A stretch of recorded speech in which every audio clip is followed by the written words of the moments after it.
Hi, ഞാൻ വീണ്ടും എത്തിയിരിക്കുകയാണ്. സോളിഡ് സ്റ്റേറ്റ് എന്ന ചാപ്റ്ററിലെ ഒരു പ്രധാനപ്പെട്ട ടോപ്പിക്ക് ഒത്തിരി റിക്വസ്റ്റ് വന്നത് കൊണ്ടാണ് ഈ ടോപ്പിക്ക് കൂടി ചെയ്യാം എന്ന് വിചാരിച്ചത്. വേറെ ഒന്നുമല്ല, എന്താണ് ക്രിസ്റ്റൽ ലാറ്റിസ്, എന്താണ് യൂണിറ്റ് സെൽ, എന്താണ് number of atoms per unit cell. ഒരുപാട് പേർക്ക് കൺഫ്യൂഷൻ വരുന്ന ഒരു ടോപ്പിക്കാണെന്ന് കമന്റ് ബോക്സ് കണ്ടപ്പോൾ എനിക്ക് മനസ്സിലായി. പക്ഷെ അത്ര കൺഫ്യൂഷൻ ഒന്നും ഉണ്ടാവേണ്ട ഒരു കാര്യമില്ല, അത്ര ഈസി ആയിട്ടുള്ള ടോപ്പിക്കാണ്. ഇതൊന്ന് കേട്ട് നോക്കൂ, നിങ്ങൾക്ക് മനസ്സിലാവുന്നുണ്ടോ എന്ന് നോക്കൂ. ഓക്കെ, സോ ഞാൻ എന്റെ മാക്സിമം ശ്രമിക്കാം നിങ്ങളെ മനസ്സിലാക്കി തരാൻ വേണ്ടിയിട്ട്, ഈസി ആയിട്ട് അണ്ടർസ്റ്റാൻഡ് ചെയ്യാൻ വേണ്ടിയിട്ട്. നോക്കൂ, ക്രിസ്റ്റൽ ലാറ്റിസ് എന്ന വേർഡ് നമുക്ക് തുടങ്ങാം. ക്രിസ്റ്റൽ ലാറ്റിസ് എന്ന് വെച്ച് കഴിഞ്ഞാല് നമുക്കറിയാലോ, ഏത് സോളിഡ് ഉണ്ടാക്കിയിരിക്കുന്നത് കോൺസ്റ്റന്റ് പാർട്ടിക്കിൾസ് കൊണ്ടാണ്. അപ്പൊ കോൺസ്റ്റന്റ് പാർട്ടിക്കിൾസ് ഇങ്ങനെ അറേഞ്ച് ചെയ്തിരിക്കുന്നുണ്ടെന്ന് ആലോചിച്ച് നോക്കിയേ. അങ്ങോട്ടും ഇങ്ങോട്ടും ഒക്കെ കുറെ കോൺസ്റ്റന്റ് പാർട്ടിക്കിൾസ് നമ്മൾ ഇങ്ങനെ അറേഞ്ച് ചെയ്ത് വെച്ചിരിക്കുക. അങ്ങനെയുള്ള 3 ഡയമെൻഷണൽ ആയിട്ടുള്ള കോൺസ്റ്റന്റ് പാർട്ടിക്കിൾസിന്റെ അറേഞ്ച്മെന്റിനെ പറയുന്ന പേരാണ് ക്രിസ്റ്റൽ ലാറ്റിസ്. നിങ്ങൾക്ക് മനസ്സിലാക്കാൻ വേണ്ടിയിട്ട് ഞാനത് വരച്ചിട്ടുണ്ട്. കാണുന്നുണ്ടല്ലോ. So this is A crystal lattice. കഷ്ടപ്പെട്ട് വരച്ചതാണ്. ഓക്കെ, അപ്പോ ഈ ക്രിസ്റ്റൽ ലാറ്റിസ് 3 ഡയമെൻഷനിൽ എഴുതിയിരിക്കുന്നത്. അപ്പൊ ഇവിടെ കോൺസ്റ്റന്റ് പാർട്ടിക്കിൾസ് എല്ലാം ഇങ്ങനെ 3 ഡയമെൻഷനിൽ അറേഞ്ച് ചെയ്തിരിക്കുന്നതിനെയാണ് നമ്മൾ എന്തെന്ന് വിളിക്കുന്നത്, crystal lattice. So this is A crystal lattice. അപ്പൊ ഇതാണ് ക്രിസ്റ്റൽ ലാറ്റിസ് എന്ന് പറയുന്നത്. ഇതിലൊന്ന് ശ്രദ്ധിച്ച് നോക്കിക്കേ. നമ്മുടെ ഈ ഒരു പോർഷൻ ഞാൻ ഷെയ്ഡ് ചെയ്ത് കാണിക്കാമേ. ഈ ഒരു പോർഷൻ ഇതല്ലേ ആക്ച്വലി വീണ്ടും വീണ്ടും വീണ്ടും റിപ്പീറ്റ് ചെയ്തിരിക്കുന്നത്. ഇതല്ലേ അപ്പുറത്തോട്ട് ഇരിക്കുന്നത്, അത് തന്നെയല്ലേ താഴേക്കൊക്കെ ഇരിക്കുന്നത്. അപ്പോൾ പല ഡയറക്ഷനിലേക്ക് ഈ ഒറ്റ സാധനം തന്നെയാണ് റിപ്പീറ്റ് ചെയ്തിരിക്കുന്നത്. സോ ആ ഒരൊറ്റ പോർഷൻ നമുക്ക് ബേസ് യൂണിറ്റ് എന്ന് വിളിച്ചൂടെ? ഒരു ബേസ് അല്ലേ അത്? അതല്ലേ പല സ്ഥലങ്ങളിലേക്ക്. നമുക്കൊരു ഉദാഹരണം ഞാൻ വേറെ ഒന്ന് പറഞ്ഞുതരാം.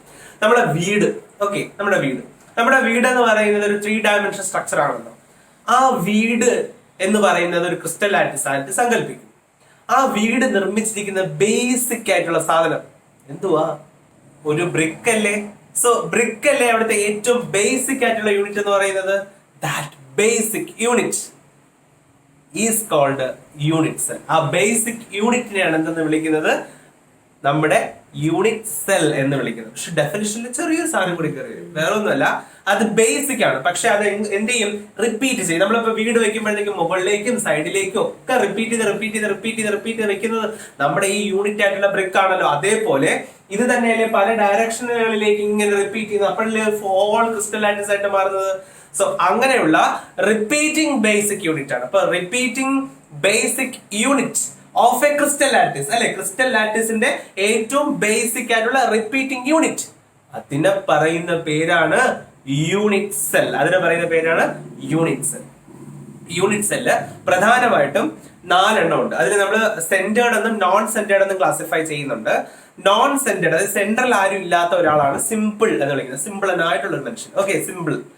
ഇനി 3 പേരുണ്ട്. അതുവരെ 3 പേരും സെന്ററിൽ ആൾക്കാരുള്ളവരാണ്. അവരെ നമ്മൾ സെന്റേർഡ് എന്ന് വിളിക്കും. 3 അല്ല 4 ഉണ്ട്. ഇപ്പോഴത്തെ നമുക്ക് 3 തന്നെ പഠിക്കാനുള്ളൂ. അപ്പൊ എൻസിആർടിയിൽ പറഞ്ഞിട്ടുള്ള ആ 3 ആരൊക്കെയെന്ന് അറിയാമോ? 1 body centred, 2 face centred, 3 end centred. ഏതൊക്കെയായിരുന്നു? 1 BCC body centred cube, FCC face centred cube, and last one is end centered cube. അതിന് ECC എന്ന് വിളിക്കില്ല കേട്ടോ. അതിന്റെ കാരണം എഡ്ജ് സെന്റേർഡ് വേറെ ഒരെണ്ണമുണ്ട്. അതുകൊണ്ടാണ് അതിന് ECC എന്ന് വിളിക്കാറില്ല. It is called end centred. അപ്പൊ നമുക്ക് ഓരോരുത്തരെ കുറിച്ച് പഠിക്കാം. ആദ്യം ആരെ കുറിച്ച് പഠിക്കാം? സ്വാഭാവികമായിട്ടും സിമ്പിളിൽ നിന്ന് തുടങ്ങാം. നമുക്ക് ഏറ്റവും സിമ്പിൾ ആയിട്ടുള്ള ആൾ. സോ അയാൾ എങ്ങനെ വരയ്ക്കുന്നതെന്ന്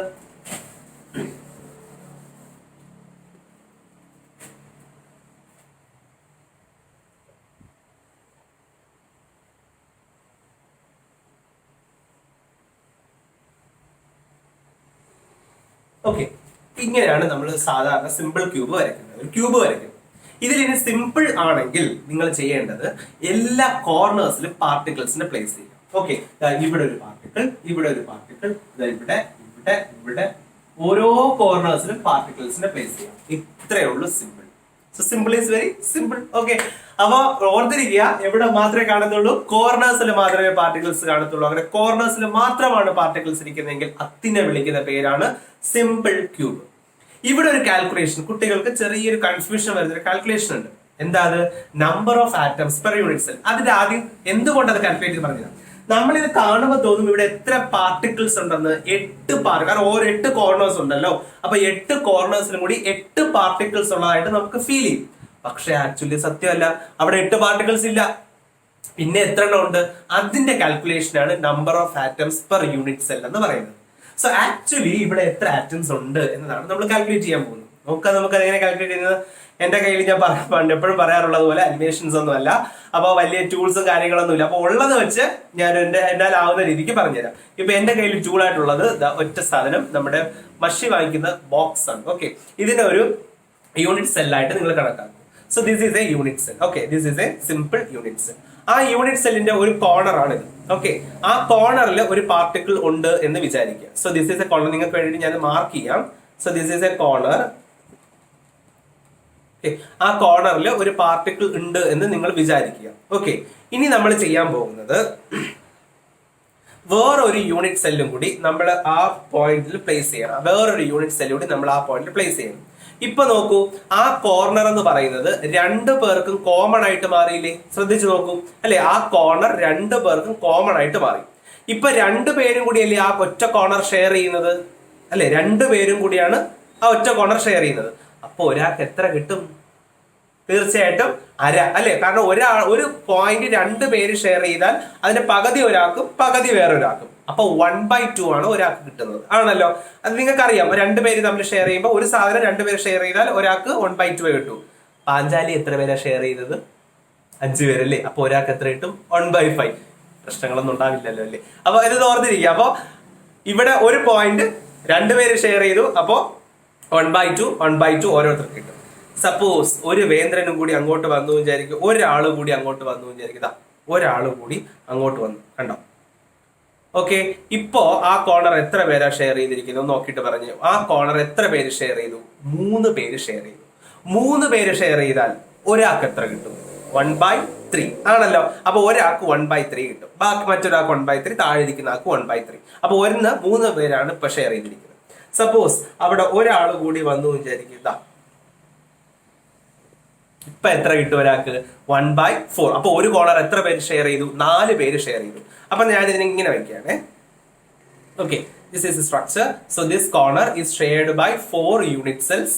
അപ്പോ ഈ ഒരു ഒറ്റ കോർണറിന്റെ 1/4 ഇയാൾക്ക് കിട്ടും, 1/4 ഇയാൾക്ക് കിട്ടും, 1/4 ഇയാൾക്ക് കിട്ടും, 1/4 ഇയാൾക്ക് കിട്ടും. ക്ലിയർ ആണല്ലോ?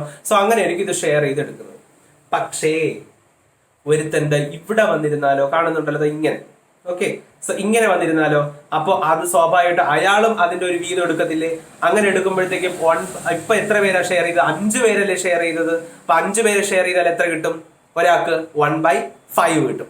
വേണമെങ്കിൽ ഒരാൾക്ക് ഇവിടെ വന്നിരുന്നൂടെ? അപ്പൊ അത് 1/6 ആയി. വേണമെങ്കിൽ ഒരാൾക്ക് ഇവിടെ വന്നിരുന്നൂടെ? അപ്പൊ 1/7 ആയി. ഇവിടെ വേണമെങ്കിൽ ഒരാൾക്ക് വന്നിരിക്കാമല്ലോ, അപ്പൊ 1/8. അപ്പൊ മുകളിലും കൂടി ഇതേപോലെ കുറച്ച് പേര് വന്നിരുന്നാൽ, 4 പേര് താഴെയും 4 പേര് മുകളിലും വന്നാൽ ഈ കോർണർ 8 പേർക്ക് ഷെയർ ചെയ്യാൻ പറ്റും. അപ്പൊ ഒരാൾക്ക് എത്ര കിട്ടും?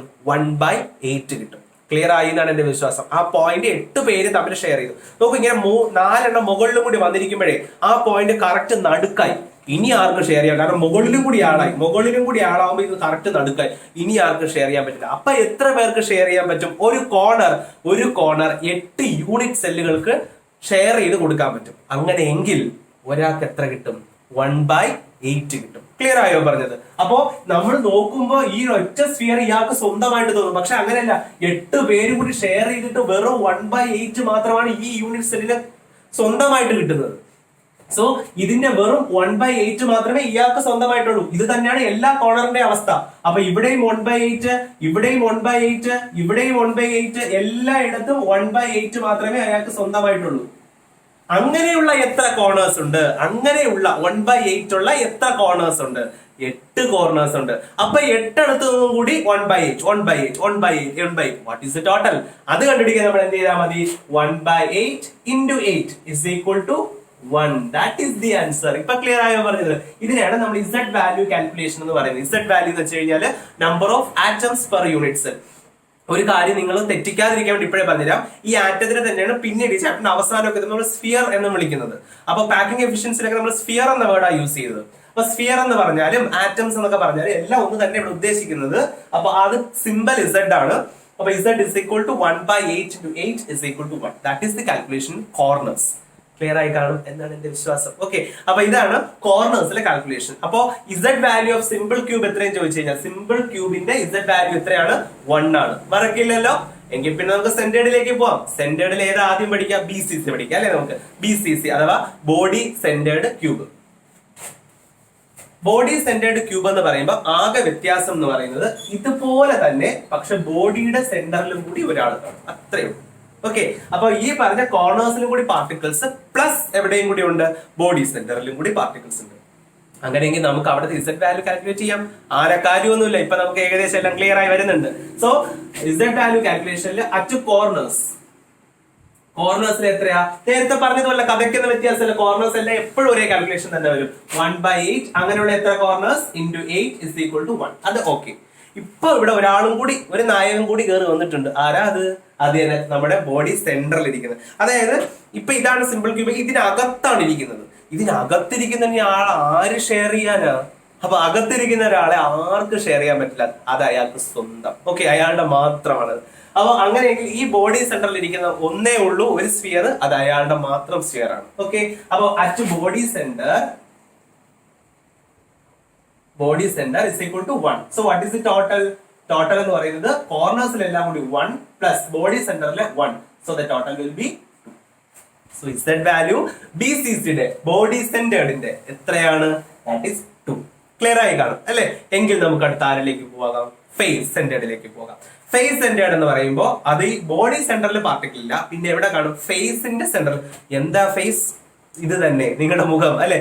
എപ്പോഴും കണ്ണാടിയിൽ നോക്കി നമ്മൾ തന്നെ അമ്പരന്ന് പോകുന്നത് നമ്മുടെ സ്വന്തം മുഖം. അപ്പൊ അതേപോലെ ഇതിനും ഫേസസ് ഉണ്ട്. ഏതൊക്കെയാ? ഇതൊരു ഫേസ്, ഇതൊരു ഫേസ്, ഇതൊരു ഫേസ്, ഇതൊരു ഫേസ്, ഇവിടെ ഒരു ഫേസ്, അങ്ങനെ മൊത്തം 6 ഫേസുകളുണ്ട്. അപ്പോ ഇവിടെ കോർണേഴ്സ് വിട്ടൊരു കളിയില്ല, കോർണേഴ്സിൽ പാർട്ടിക്കിൾസ് ഉണ്ട്. പിന്നെ എവിടെയും കൂടി ഉണ്ട്? ഈ ഫേസില്, പിന്നെ സൈഡുകളിലുള്ള ഫേസുകളിൽ. സോ എല്ലാ ഫേസുകളുടെയും സെന്ററിൽ പാർട്ടിക്കിൾസ് കാണും. ഞാൻ വരയ്ക്കാം. ഓക്കെ, അപ്പൊ നോക്കിയോ, ഇതൊരു ഫേസ്. അപ്പൊ ഈ ഫേസിന്റെ സെന്റർ ദാ ഇവിടെ, പിന്നെ ഇതൊരു ഫേസ് ദാ ഇവിടെ, പിന്നെ താഴെയുള്ള ഫേസ് അവിടെ, ദെൻ സൈഡിലെ ഫേസ് ഇവിടെ, പിന്നെ ബാക്കിലൊരു ഫേസ് ഉണ്ടല്ലോ അവിടെ, പിന്നെ ഈ ഫ്രണ്ടിലെ ഫേസ് അതിന്റെ ഇവിടെ. ക്ലിയർ ആയോ പറഞ്ഞത്? വരച്ച് വന്നപ്പോഴത്തേക്കും മറ്റേ ടോം ആൻഡ് ജെറി എടുത്തോണ്ട് പോകുന്ന മറ്റേ കേക്ക് പോലെ ഉണ്ടല്ലേ? കേക്കല്ല അത്, നമ്മൾ അതിനെന്ത് ചീസ് എന്ന് വിളിക്കും അല്ലെ? അതുപോലെ ഇരിക്കുന്നല്ലേ, കുറെ ഹോളൊക്കെ ഇട്ടിച്ചത്. ഓക്കെ, ഇതാണ് എന്ന് പറയുന്നത് ഫേസ് സെന്റേർഡ് യൂണിറ്റ് സെൽ എന്ന് പറയുന്നത്. So this is face centred unit cell. ഈ ഫേസ് സെന്റേർഡ് യൂണിറ്റ് സെല്ലിന്റെ കാൽക്കുലേഷനിലേക്ക് പോകാം. കോർണേഴ്സ് ഇട്ടൊരു കളിയില്ല, അപ്പൊ കോർണേഴ്സിന്റെ കാൽക്കുലേഷൻ സെയിം തന്നെ, 1/8 × 8 = 1. അത് ഓക്കെ. നമുക്ക് ഇനി ഫേസ് സെന്റർ കൂടി പഠിക്കണം. അപ്പൊ എങ്ങനെയാണ് ഈ ഫേസ് സെന്ററിൽ വരുന്നത്? ശ്രദ്ധിച്ചോളൂ, ഫേസ് സെന്ററിന്റെ കാൽക്കുലേഷൻ എങ്ങനെയാ വരുന്നത്? ഇപ്പൊ നോക്കിക്കോളൂ, ഇവിടെ ഒരു പാർട്ടിക്കിൾ ഫേസിന്റെ സെന്ററിലുണ്ടെന്ന് വിചാരിച്ചതോ, ഒരു പാർട്ടിക്കിൾ ഫേസിന്റെ സെന്ററിൽ ഇരിക്കണം, കണ്ടല്ലോ? അപ്പൊ ഫേസിന്റെ സെന്ററിൽ ഒരു പാർട്ടിക്കിൾ ഉണ്ട്. ഞാൻ വേറൊരു യൂണിറ്റ് സെൽ ഇങ്ങനെ പ്ലേസ് ചെയ്യുക, ഇതാ കണ്ടല്ലോ, ഇത് യൂണിറ്റ് സെൽ നടുക്ക് ഫേസിന്റെ, അപ്പൊ അതിന് നടുക്ക് ഇങ്ങനെ പ്ലേസ് ചെയ്യാം, കാണുന്നുണ്ടല്ലോ? ഇപ്പോ ആ ഫേസിന്റെ സെന്റർ ഇതിന് ഇടയിലായി അല്ലെ? ഇതിന്റെ ഇടയിലേക്ക് അത് മാറി. ഇനി ആർക്കെങ്കിലും അത് ഷെയർ ചെയ്യാൻ പറ്റൂ? ആർക്കും ഷെയർ, കാരണം അത് അതിന്റെ ഇടയ്ക്ക് ഉള്ളിലേക്ക് അത് പോയി. അപ്പൊ ഫേസിന്റെ സെന്റർ ആകെ 2 യൂണിറ്റ് സെല്ലിനെ ഷെയർ ചെയ്യാൻ പറ്റും. ഒരു 2 യൂണിറ്റ് സെല്ലുകൾ ഷെയർ ചെയ്താൽ ഒരാൾക്ക് എത്ര കിട്ടും? അപ്പൊ 2 പേര് ഒരു സാധനം ഷെയർ ചെയ്താൽ എത്ര കിട്ടും ഒരാൾക്ക്? 1/2. അപ്പോ ഈ ഫേസ് സെന്ററിന്റെ 1/2 മാത്രം ഇയാൾക്ക്, മറ്റത് വേറൊരു യൂണിറ്റ് സെല്ല് ഷെയർ ചെയ്തെടുത്തു. സോ അറ്റ് ഫേസ് സെന്റർ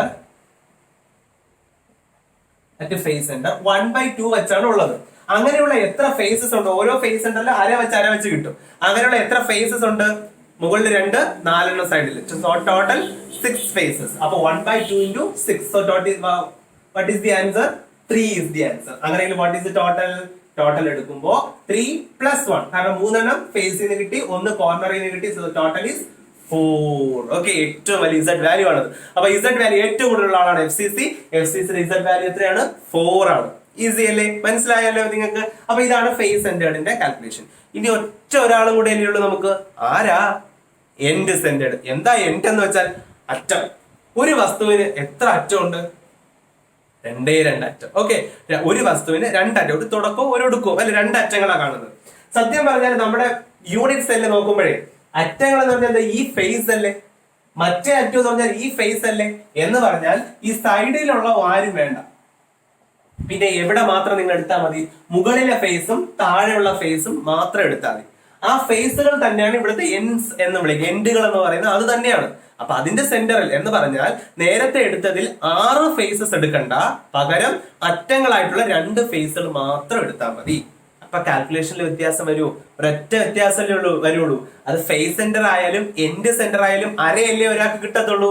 അപ്പൊ ആ ഹാഫ് തന്നെയാണ് അവിടെയും വരുന്നത്. വ്യത്യാസം 6 ഫേസസ് ഇല്ല, 2 ഫേസസേ ഉള്ളൂ, അത്രേ ഉള്ളൂ വ്യത്യാസം. അങ്ങനെ വരുമ്പോ അറ്റ് നമുക്ക് ഫേസ് സെന്ററിന്റെ പേര് മാറ്റാം അല്ലെ, എൻഡ് സെന്റർ എന്ന് കൊടുക്കാം. അപ്പൊ അറ്റ് എൻഡ് സെന്റർ 1/2 into 6 ഇല്ല, പിന്നെ എത്രയേ ഉള്ളൂ, 2 ഉള്ളൂ.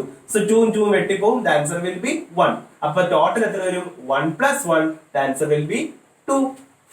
സിമ്പിൾ അല്ലേ? അപ്പൊ ഇതാണ് നമ്മളെ എൻഡ്. ഈ 2 നമ്മൾ നേരത്തെ എവിടെയോ കണ്ടല്ലേ, ബി.സി.സിക്കും 2 തന്നെ, എൻഡ് സെന്റേർഡിനും 2 തന്നെ. സിമ്പിളിനാണെങ്കിൽ 1, എഫ്.സി.സിക്കാണെങ്കിൽ 4. മറക്കരുത്. അപ്പൊ ഇത്രയേ ഉള്ളൂ കാൽക്കുലേഷൻ. ഒന്ന് വേഗം പറയാമോ, എന്തായിരുന്നു crystal lattice? The 3-dimensional arrangement of constant particles. എന്തായിരുന്നു യൂണിറ്റ് സെൽ? The basic repeating unit of a crystal lattice is called unit cell. Unit സെല്ലുകൾ 4 പഠിച്ചില്ലേ? Simple, body centred, face centred, end centred. അതിൽ ഏറ്റവും വലിയ കാൽക്കുലേഷൻ എന്ന് പറയുന്നത് ഇത്രയേ ഉള്ളൂ, നമ്മുടെ ഇസഡ് വാല്യൂ, അതായത് number of atoms per unit സെല്ലിന്റെ കാൽക്കുലേഷൻ. സിമ്പിൾ ആയിട്ട് മനസ്സിലായില്ലേ? മാക്സിമം എല്ലാവർക്കും മനസ്സിലായി കാണും എന്നാണ് എന്റെ വിശ്വാസം. ഇനി എന്തെങ്കിലും ഡൗട്ട് ഉണ്ടെങ്കിൽ കമന്റ് ബോക്സിൽ ഇടാം. ഓൺലൈൻ ക്ലാസ്സസിൽ മാക്സിമം എല്ലാവരും ജോയിൻ ചെയ്യാൻ ശ്രമിക്കുക. ഓൺലൈൻ ക്ലാസ് എന്ന് പറയുന്നത് ഫിസിക്സ്, കെമിസ്ട്രി, ബയോളജി 3 സബ്ജക്റ്റിനും കൂടി വേണ്ടിയിട്ടുള്ള ക്ലാസ് ആണ്. അപ്പൊ മാക്സിമം എല്ലാവരും അതിന് അറ്റൻഡ് ചെയ്യാൻ ശ്രമിക്കുക. നമ്മുടെ ട്യൂഷൻ പോലെ തന്നെയാണ്, 1 വർഷത്തെ കോഴ്സാണ് അത്. ഈ വർഷം നിങ്ങൾ പഠിച്ച് +2 എക്സാം എഴുതുന്നത് വരെ ആ കോഴ്സ് ഇങ്ങനെ കണ്ടിന്യൂ ചെയ്തുകൊണ്ടേയിരിക്കും. റെഗുലർ ടൈം ടേബിൾ അതിന് ഫിക്സ് ചെയ്തിട്ടുണ്ട്. അപ്പൊ എല്ലാവരും മാക്സിമം അതിൽ ജോയിൻ ചെയ്യുക. It is not a free course. 1-2 പേര് മെസ്സേജ് അയച്ചിട്ട് ചോദിച്ചിരുന്നത് ഫ്രീ ആണോ എന്ന്. ഫ്രീ അല്ല, ഒരിക്കലും ഫ്രീ അല്ല, കാരണം ഇത് ട്യൂഷൻ ആണ്. സോ അതുകൊണ്ട് തന്നെ ഫ്രീ ആയിട്ട് നമുക്ക് എടുക്കാൻ സാധിക്കില്ലല്ലോ. സോ ചെറിയൊരു റെമ്യൂണറേഷൻ നമ്മൾ അതിന് വെച്ചിട്ടുണ്ട്. നിങ്ങൾ എന്നാലും വെളിയിൽ കൊടുക്കുന്ന സാധാരണ ട്യൂഷൻ ഫീസ് എന്ന് പറയുന്നത് അത്ര വരില്ല, എന്നാലും ഏകദേശം പകുതിയോളം വരും അതിന്. അപ്പൊ ആ ഒരു ഫീസ് അതിന് മന്ത്ലി പേയ്മെന്റ് നിങ്ങൾ ചെയ്യേണ്ടതായിട്ട് വരും. അപ്പൊ മാക്സിമം ഇപ്പൊ ഒരുപാട് കുട്ടികൾ അതിന് ജോയിൻ ചെയ്തിട്ടുണ്ട്. മാക്സിമം എല്ലാവരും അതിൽ ജോയിൻ ചെയ്യുക. നല്ല രസമായിട്ടാണ് ആ ക്ലാസ് മുന്നോട്ട് പോയിക്കൊണ്ടിരിക്കുന്നത്. അപ്പോ +2 തീരുന്നത് വരെയും ഒപ്പം എന്തായാലും കാണും, പേടിക്കേ വേണ്ട. എന്ത് ഡൗട്ട് ഉണ്ടെങ്കിലും നിങ്ങൾക്ക് ചോദിക്കാം. ഒത്തിരി കുട്ടികൾ, എനിക്ക് ആരെന്ന് പോലും അറിയത്തില്ല, ഒത്തിരി കുട്ടികൾ നമുക്ക് കമന്റ്സ് തരുന്നുണ്ട്. ഒത്തിരി കുട്ടികൾ നമ്മൾ വാട്സാപ്പിൽ മെസ്സേജ് അയച്ചിട്ട് ഡൗട്ട്സ് ക്ലിയർ ചെയ്യുന്നുണ്ട്. അതൊക്കെ സന്തോഷം മാത്രമേ ഉള്ളൂ. എന്നാൽ ആകുന്ന രീതിയിലെല്ലാം ഞാൻ ഹെൽപ്പ് ചെയ്യാം. സോ നിങ്ങളും കൂടെ കാണണം, സബ്സ്ക്രൈബ് ചെയ്യണം, മാക്സിമം എല്ലാവർക്കും ഈ വീഡിയോ ഷെയർ ചെയ്യണം. അപ്പോ നിർത്തുകയാണ് ഇന്നത്തേക്ക്. Good bye.